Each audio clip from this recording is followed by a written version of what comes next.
અને અમારા મુસ્લિમ સમાજ માટે મહેનત થઈ ગઈ હોય તો અમારે કબ્રસ્તાન જવા માટે બહુ મુશ્કેલ પડે. એક આ સામાન્ય ગામ છે એ બે ગામ વચ્ચેનો જે આ રસ્તો છે, જે પુલ છે, એ ખૂબ જર્જરિત અને ખૂબ નુકસાનદાયક. ગામના બધા લોકો થઈ અને મુસ્લિમ અને હિન્દુ આ બાજુ અમારે કબ્રસ્તાન આવેલું છે. અહીંયા અમારે પાછળ રીવા સ્મશાન છે. સમાજને એ મૈયત કે કાંઈ થઈ ગયું હોય ત્યારે બહુ તકલીફ પડે છે. મત્યા બેંક છે અમારે આવવા જવામાં બહુ મુશ્કેલી પડે છે. નમસ્કાર દોસ્તો, હું અર્જુન સિવાય.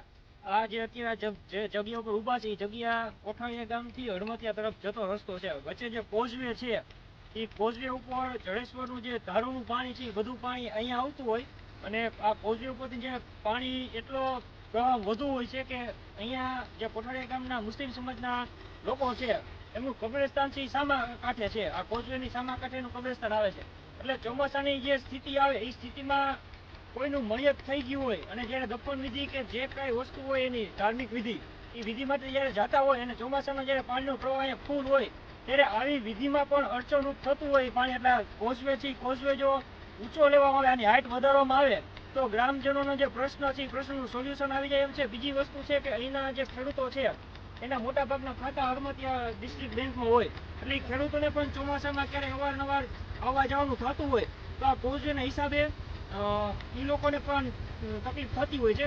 એટલે અમારી એટલી રજૂઆત છે કે જે માણસના જીવનની અંતિમ સફર છે એ સફરમાં પણ જો આ ભાજપ સરકારના વિકાસના બોદા ખાડા આવતા હોય, વચ્ચે નડતા હોય તો એને દૂર કરે અને આ કોઝવે છે કોઝવેને ઊંચો ઉપાડે જેથી આ ગામ લોકોનો જે પ્રશ્નનું છે એ પ્રશ્નનું નિરાકરણ આવે. અમે કોઈ ચૂંટણી લડવા કે મત માંગવા ક્યાં આવતા નથી. જો ભાજપના કોઈ કાર્યકર્તા, જિલ્લા પંચાયતના ચૂંટાયેલા સભ્યો, તાલુકા પંચાયતના ચૂંટાયેલા સભ્યો 3 મહિનાથી લઈને 6 મહિનાની અંદર આ કોઝવેનું કામ પૂરું કરી દે તો અમે આમ આદમી પાર્ટીના તમામ લોકો, કોઠારીયા ગામના તમામ લોકો જાહેરમાં એનું સન્માન કરશું. પરંતુ આ કામ થવું જોઈએ. મુખ્ય મુદ્દો કામનો છે. આજરોજ વાંકાનેર આમ આદમી પાર્ટી દ્વારા ટીમ દ્વારા કોઠારીયા ગામે એક જર્જરિત નાલું છે. એ બે ગામને જોડતું નાલું મુખ્ય માર્ગ છે. ત્યાં ચોમાસાની ઋતુ દરમિયાન સ્મશાને જવા માટે જે વરસાદનું પાણી આવે છે એના હિસાબે સ્મશાને જવા માટે ફૂલ વરસાદ આવે તો 5-5 કલાક સુધી પાણી, એના હિસાબે સ્મશાને જવું હોય, મસ્જિદે જવું હોય, સ્મશાને જવું હોય તો ઘણી બધી તકલીફો, કબ્રસ્તાને જવું હોય તો ઘણી બધી મુશ્કેલીઓ વેઠવી પડે છે. તંત્રને અનેક વાર ગામ લોકોએ રજૂઆત કરેલી છે પણ તંત્ર કોઈ કામ કરવા માટે કટિબદ્ધ રહેતું નથી, કોઈ ધ્યાન દેતું નથી. તો અમે મીડિયાના મારફત દ્વારા ભાજપના કાર્યકર્તા, ચૂંટાયેલા લોકોને પણ કહીએ છીએ, તંત્રને પણ કહીએ છીએ કે એક આ સામાન્ય ગામ છે એ બે ગામ વચ્ચેનો જે આ રસ્તો છે, જે પુલ છે, એ ખૂબ જર્જરિત અને ખૂબ નુકસાનદાયક છે. તો એ ઝડપથી આનું કોઈ યોગ્ય નિરાકરણ કરે અને પુલની બનાવટી કરે, આ લોકોની માગણી છે. તો ગામના લોકો પણ સાથે આવેલા છે. અનેક વાર રજૂઆત છે પણ એની યોગ્ય નિકાલ થયેલો નથી. ગામ લોકો પણ સાથે છે. હાલો, અમે ગામના બધા લોકો થઈ અને મુસ્લિમ અને હિન્દુ આ બાજુ અમારે કબ્રસ્તાન આવેલું છે. અહીંયા અમારે પાછળ રીવા સ્મશાન છે.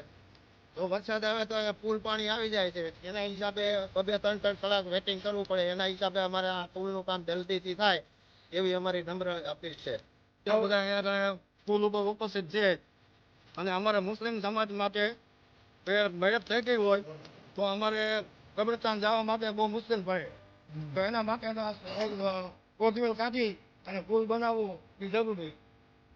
હાલો, ગ્રામ પંચાયત તરફથી નિવેદન કરું છું કે સામે ગામ હડમતિયા ગામને જોડતો રસ્તો અને સામે કબ્રસ્તાન આવેલ છે. એટલે મુસ્લિમ સમાજને જે મૈયત કે કાંઈ થઈ ગયું હોય ત્યારે બહુ તકલીફ પડે છે. 2-3 કલાક વેટિંગ કરવી પડે છે એવી સરકારની મારી નિવેદન વિનંતી છે. અમારા કોઠારીયા ગામને હડમતિયા બેંક છે, ડિસ્ટ્રિક્ટ બેંક, અમારે આવવા જવામાં બહુ મુશ્કેલી પડે છે. યાદ મેં રજૂઆત કરી છે. ગ્રામજનોના આમંત્રણથી અમે આ સ્થાન ઉપર આવેલા છીએ. હવે આ જડેશ્વર કોઠારીયા ગામમાં હિન્દુ, મુસ્લિમ બધા સમાજ રહે છે. હવે આ લોકોને કબ્રસ્તાને કોઈ પણ મયત થઈ જાય તો કબ્રસ્તાને જવા માટે ચોમાસામાં રસ્તો પાણીનો ફૂલ ભરાઈ જાય. આ સાઈડથી ઓલા સાઈડ જવા માટે રસ્તો આવ બંધ થઈ જાય છે, 3-3, 4-4 કલાક આ લોકોને આમને સામને બેહવું પડે છે. એટલા માટે અમે આ સ્થળ ઉપર તપાસ કરવા છે અને ગામજનો લોકોનો આગ્રહ હતો કે તમે આવો, અમારી સમસ્યાનો ઉકેલ લાવો. આ લોકોને શું છે કે જો બ્રિજ મોટો થઈ જાય, થોડુંક પુલ વધે થઈ જાય તો આ લોકોને અવર જવરના રસ્તા માટે સરળતા રહે. એટલા માટે અમે